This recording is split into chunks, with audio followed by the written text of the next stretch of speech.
back here to studio, we want to talk about the alternative provision of basic education and training. And I just want to take you through some of the guidelines, and I will start with the establishment. Now, it shall be in informed settlements within Nairobi, Mombasa, and Kisumu and urban areas as designed by law, in pockets of poverty in arid and semi-arid regions. And APBET institutions shall be managed by a board of management. The board of management shall be nominated by the proprietor, and for public institutions shall be appointed by the county education board. That is about the management. I just want us to continue with that. And the board of management shall be administer and manage the resources of the institution. It shall also receive, collect, and account for any funds accruing to the institution, recruit, employ, and remunerate non-teaching staff. Let's look at some of the guiding principles for APBET institutions: access to education, inclusion, equity of provision, alternative education provisions, which is providing formal education to those excluded. That is some of those guidelines there. The guiding principles for the APBET institutions continues, and there is safe, friendly, protective learning environments and quality education. Those are just some of the guidelines. Now, teaching, learning, and assessment. Institution syllabus and timetable shall be as stated in standard requirements. APBET teachers must meet a minimum entry requirements in terms of teachers training, and also 30% of the APBET teachers shall have relevant teacher training certificates from a recognized teacher training institution. All APBET teachers must register TSC by the 3rd year of registration of the institution. Now, maximum of 55.1 ratio pupil-teacher ratio in a primary, and 45:1 secondary school, and 3:1 pupil textbook ratio in lower primary, while 2:1 in upper primary or secondary schools. Those are the provisions there. Still continuing with the assessment, APBET shall teach all subjects, including non-examinable ones. Minimum of 2 cuts and 1 end-term examination. NEC or Ministry of Education authorized, body shall do summative evaluation of that. And the Basic Education Act 2013, Article 35, 73, and 75 states that APBET institutions shall establish and maintain the recommended administrative and professional records to reflect admissions, daily attendance, progression, transition, transfers, and placement of learners accordingly. And APBET institutions shall adopt value-added progress procedure to fast-track individuals' learners' performance and achievements in class. So now, joining me, these are just some of the stakeholders' proposals: review and harmonize APBET and adult policy provisions. And joining me in studio to just dissect some of those issues that are faced by APBET, it's Charles Ouma, who is the national chairman and CEO of APBET. Many thanks for joining us here on KTN News Desk.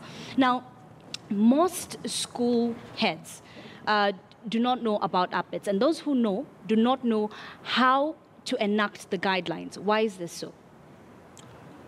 In my understanding, most school heads knows about APBET. How to go about the guidelines, some may have not reached the guideline, but 80%, in my view, have the guidelines in their disposal. All right. Because we have sensitized people in all the areas where where APBETs in urban cities, the previous urban cities, and now today we have counties. So what do you think is the problem when it comes to enacting those guidelines? Number one, let me say that it is very unfortunate that the ministry official is not here, because this thing was done by the ministry official in collaboration with us and our education partners, especially Concern Worldwide and WAC. And in their absence, I would say that up to now, to us, APBET, we have not been told there is any problem that makes it not to be registered. All right. All what we are hearing, but not official communication, is that there are some infusement that needs to be done in the guideline. And we are ready for that because we started the guideline, and those that were done, we were part of that. Yes. So where I sit, of course, time has gone, but I still believe there is a goodwill for registration for these schools. You've talked about the Ministry of Education, and just a few days ago, they accused schools in Kisumu you know, not being the APBET, but they're running as private schools. Why is this so? If I got Madam Oroni right, I watched the clip. Yes. And our leaders in Kisumu, I think there was lack of harmony of what went to the media. Yes. Because there is nothing communicated that Kisumu County has declined to register APBET schools. In my understanding, there is a lot of engagement. On Thursday, there will be a meeting in Kisumu for APBET providers, All right. together with the ministry officials at St. William's. And they will be talking about how to go about registration, which as a process, there must be pre-visit of those schools which attain the registration process. Yes, and of course in 2016 the guidelines were released Yes. to allow set standards for informal schools. Right now, as the chair where you sit, do you think that this has gained the right traction or more needs to be done? More needs to be done. There is laxity somewhere, which has not been clearly coming out by the Ministry of Education. The registration has been devolved to the county. Right. So we expect the flow from the ministry to the county in regard to registrations of APBET institution to be more vocal, so that the sub-county who is entrusted with doing the visiting and the qualifying of those that merit registration could go ahead with their work. It is a collective responsibility, actually. Yes. This is not one person thing. The health part of it is there, the quality assurance and standard is there, the DO or the sub-county education officers are there, and these three, together with the appropriators, must work together in harmony so that the registration process goes on. All right, and you know, you brought the Ministry of Education, and as you said, it's sad that they couldn't be here with us, but they have said that they've declined to register some of these schools because they're not following the procedures. The procedure laid down right now is for private and public. All right. That is why we went ahead and developed the procedure and guidelines for APBET. And this is the APBET guideline. We do not have any other guideline to register these schools. You cannot purport to register these schools as private schools because they will not attain the standard. There is already set rules for the registration for the private schools. So when you say you register them as private, I think that missed the mark. All right. Yes. And what about the issue of funding? Because that has also been talk among the APBETs. What are they doing about it, or what more can be done to it? Thank you very much. I think we must, at this point, we must also appreciate the Ministry of Education. Yes. Because for over 400 institutions countrywide of APBET are in FPE fund, Free Primary Education Fund. Yes. Of course, there is need to be done. There is more to be done because they are more than that. But I think the goodwill and the political will should push more to APBET, because APBET is real. Honestly, let's not run away from reality. These schools are real. Some of us have attained our university degrees from these schools, and they are real. The only shortfall is the infrastructure. That is the only shortfall of they offer 844 system. Yes. And at this point, I want to say that APBET schools are doing more better than yesterday. Because yesterday they were accused they are employing class 8 teachers, they are deep what. We have a lot of trained teachers. All right. Manpower that has already been realized in this sector. So I think we need the Ministry of Education, and I'm really talking about the Ministry of Education in this particular point, that they need to come to reality and give the access to the beginning of registration of APBET. All right. Since we launched the guideline, is long overdue. That would be my take. And are you, as the chairman of APBET, are you following up on this? Yes. I've even wrote a letter to see Canadians with the news, yes. All right. Just recently. They have not given me yes, but we will be there. So then what is the way forward for The education? way forward is that we must accept APBET is real with us. And these schools are not schools you can wake up in the morning and you say you are closing them. That is a yesterday thinking. Today thinking is that you must think of where are you going to take the vast majority of learners in these schools. Right. Before you say you want to close them or you want to infringe them. Right. So I am of the opinion that the way forward, the sooner the registration of these schools starts, the better for the country. All right.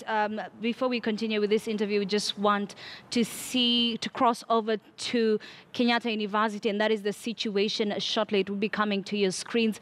We are seeing tear gas. We do not know what is happening at the moment, but Shadrach Miti will be updating us at any moment. Remember, Kenyatta University was supposed to reopen after 2 months of closure today.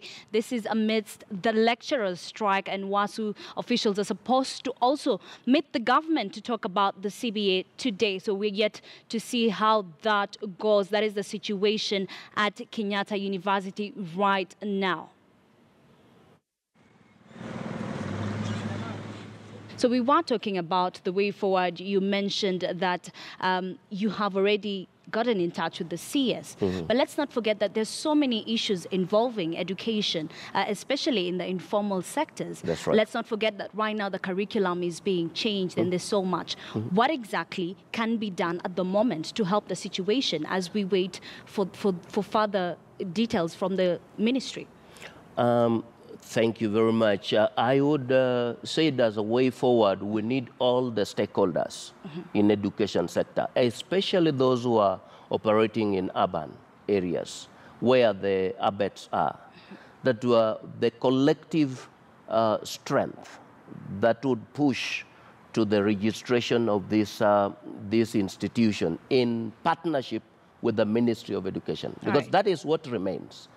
They have recognized these schools, they are giving them grants, and they are following the curriculum, the new changes of curriculum. They are going through the induction, just like public schools and private schools. Yes. We have organized induction courses for our people in various places. We are doing the phase 2 starting next week.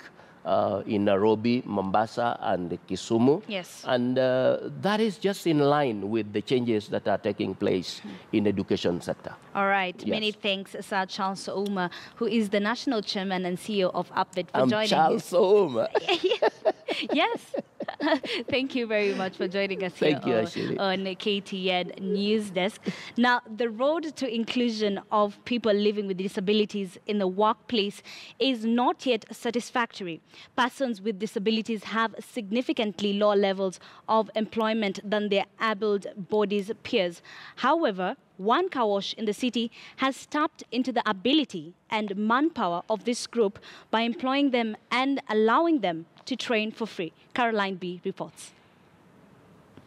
At the Embrace Autism Car Wash in Parklands, Nairobi, several families have converged to celebrate the contribution and hard work of persons with disabilities. Families have brought their young adults living with intellectual disability to this car wash to broaden their car washing skills, besides raising funds to support the Special Olympics team in their training ahead of their games next year. The car wash, initiated 3 months ago by a parent with an autistic child, saw the need of tapping into the abilities of this special group, whom he believes are a valuable resource but hardly get engaged. So many vehicles parked here, the vehicles are normally very dusty. I thought, I can come up with a car wash and bring young adults here with intellectual disability so that they can train on how to wash the cars. The intellectually disabled young adults who are autistic, dyslexic or with cerebral palsy wash the vehicles, but with assistance. The young adults dressed in blue are also tasked with requesting motorists to have their vehicles washed under the watch of other employees. She washes the car at home also, but with a lot of training because sometimes you miss something here and there. So yeah, there's a lot of supervision that he does wash. Most of the young adults here are above 18 years, and minor allows them to pass by any day and help out. For person with autism, since they like structured work, they're very good at it, and their attention to detail is very high. Part of the participants in the car washing activity are drawn from the Special Olympics team. To the parents who have intellectual disability, their kids who have special needs, to come out and support and give their kid a chance to sports. The car wash is among the few businesses that have embraced the spirit of inclusion and diversity in the labor market. Embrace Autism Car Wash has employed 2 persons with intellectual disability. And when they got in here, they had little skills of car washing. But 2 months of training has turned them into fully skilled persons. Caroline B, KTN News. Right, many thanks, Caroline B, for that. We just want us to cross over back to Kenyatta University, where there is unrest. We're seeing tear gas. That is the situation currently going on. Remember, Kenyatta University was supposed to reopen today after 2 months of closure. We're yet to get in touch with Shadrach Miti, who is our reporter on the ground, to give us more details on that. And we'll be giving you an update as we get more information. Now, Embu County